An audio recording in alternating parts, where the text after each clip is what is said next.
महाराष्ट्र की इस महाराष्ट्र की इस राजनीति में हिंदुत्व अभी बहुत चल रहा है, ट्रेंड में है बिल्कुल। इसमें अब्दुल सत्तार नाम की ये शिवसेना के नेता, इनको क्या मिल रहा है हिंदुत्व से, और ये हिंदुत्व की तरफ क्यों बढ़ रहे हैं? देखिए क्या है, ये सब में हिंदुत्व की राजनीति है। धर्म हो गया, जाति हो गई, ये इसको सिर्फ राजनीति में इस्तेमाल किया जाता है।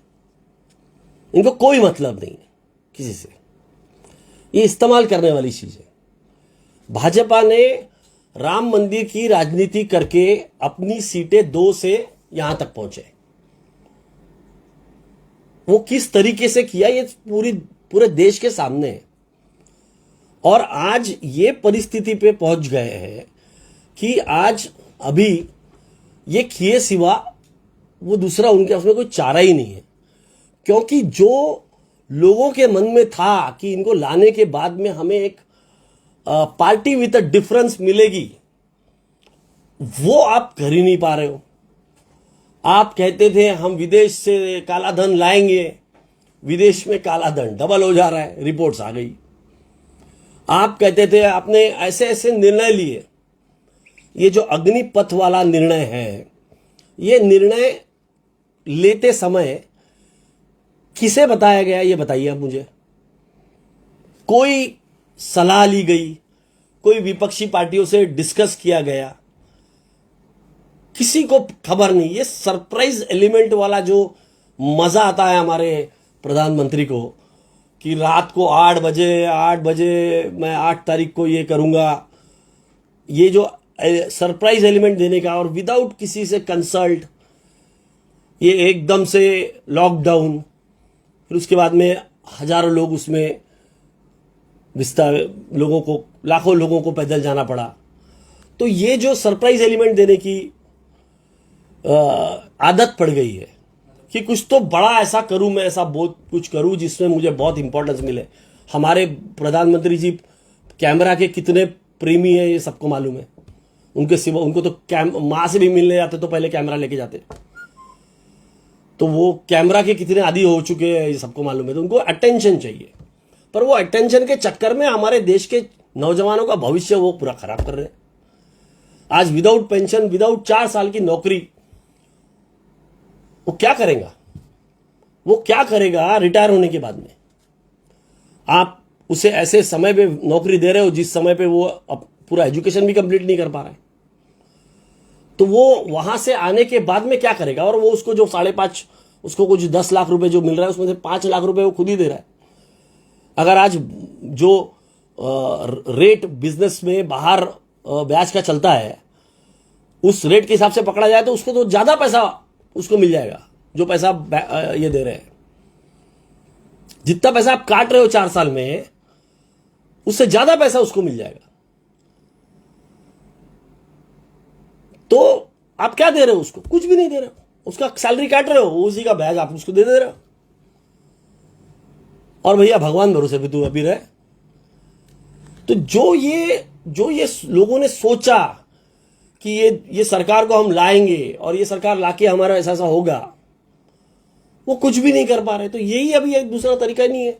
हिंदू मुस्लिम करवाओ, कभी हिंदू मुस्लिम के खिलाफ लड़ाओ, कभी दलितों के खिलाफ वो एक्शन होगा, कभी हमारे किसानों के खिलाफ होगा, कभी क्रिश्चियंस के खिलाफ होगा। वो हर किसी का समय आएगा, हर किसी का नंबर आएगा। काफी नेताओं ने बयान दिया है कि ये आरएसएस की एक बहुत बड़ी साजिश है कि 4 साल में नौजवानों को ट्रेन करना और उसके बाद फिर हिंदू राष्ट्र के लिए मैदान में आना। देखिए, ये जो भी कुछ हो रहा है ये भारत के लिए ठीक नहीं हो रहा है। और जहां तक के आरएसएस का सवाल है, हमारे देश के लोग हैं वो आरएसएस को बहुत अच्छे से जानते हैं। उनका क्या कंट्रीब्यूशन रहा है इस देश की आज़ादी में, ये भी मालूम है। एक एक व्यक्ति जो वो पूछते हैं जिसको, उसने क्या क्या बोला है, ये सभी को मालूम है।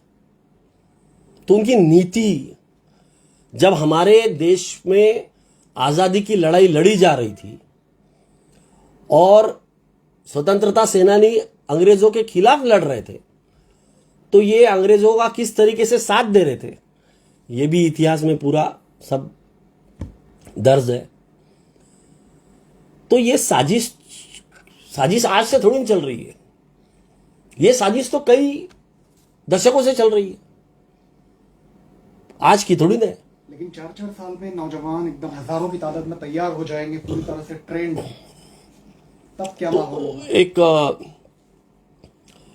मैं नाम भूल रहा हूं, एक बहुत सीनियर आर्मी ऑफिसर ने यही प्रश्न उठाया कि जब ये रास्ते पे निकलेंगे, आज तो ये पत्थरबाजों का आप संभाल नहीं पा रहे हो, जब ये लोग रास्ते पे निकलेंगे तब तो पुलिस वालों को झापड़ मार के उनकी राइफलें छीन लेंगे। इतना उनके अंदर जोश रहेगा, इतना उनके अंदर पावर रहेगा, वो ट्रेंड रहेंगे, तो उनको कैसा कंट्रोल करोगे?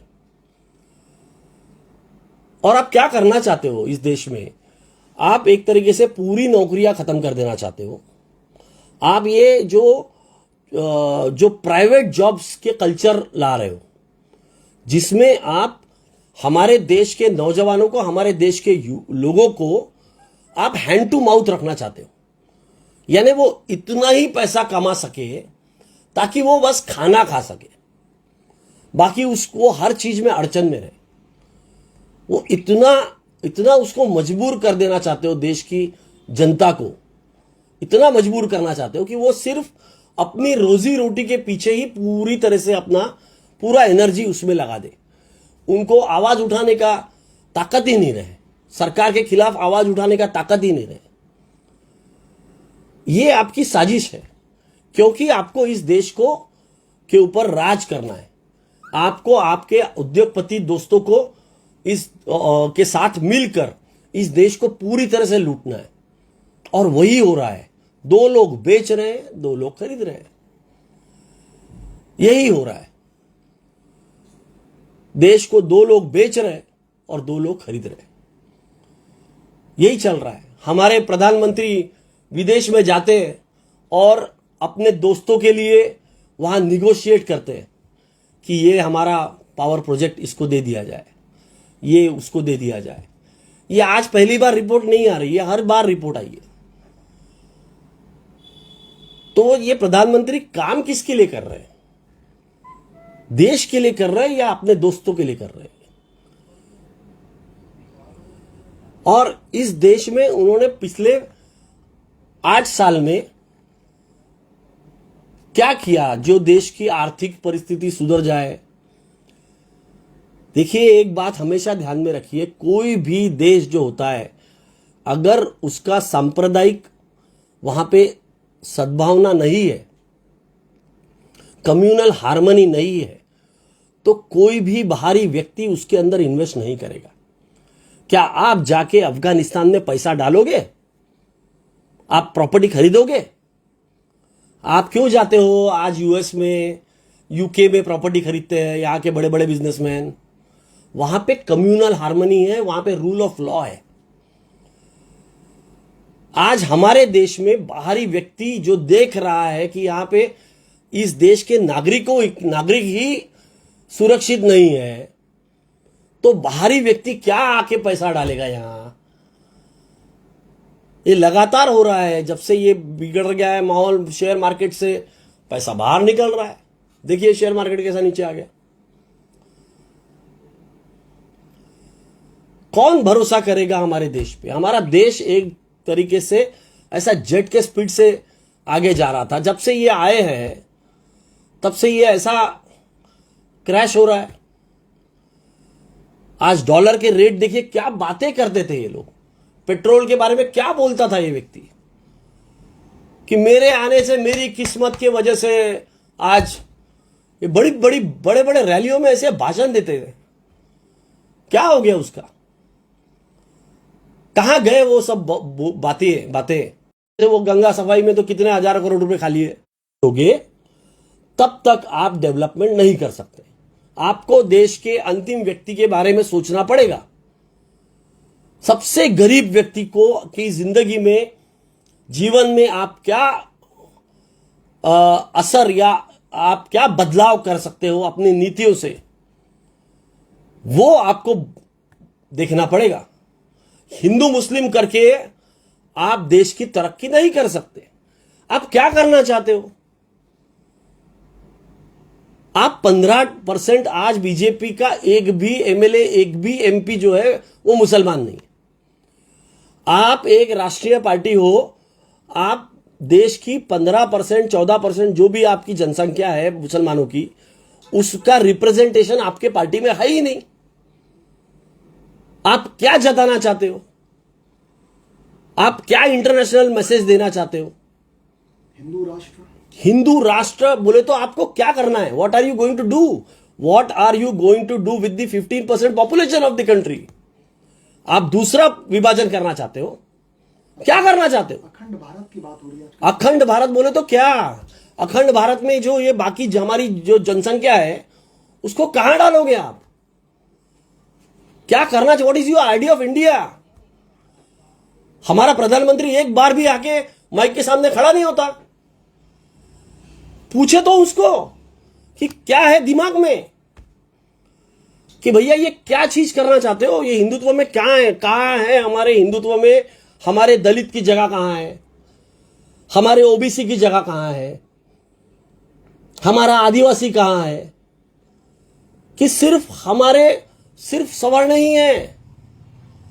आज हमारा सेंसेक्स देख लो। सेंसेक्स में अगर लिस्टेड आप 3,000 3,500 कंपनियां हैं, उसमें पहले 1,000 कंपनियां निकाल लो, उसमें से बताओ मेरे को कितनी आदिवासियों की है, कितनी ओबीसी की है, कितनी दलितों की है? फिर इनको कहां रखोगे आप? इतने सालों से इनके ऊपर जो अत्याचार आपने किया,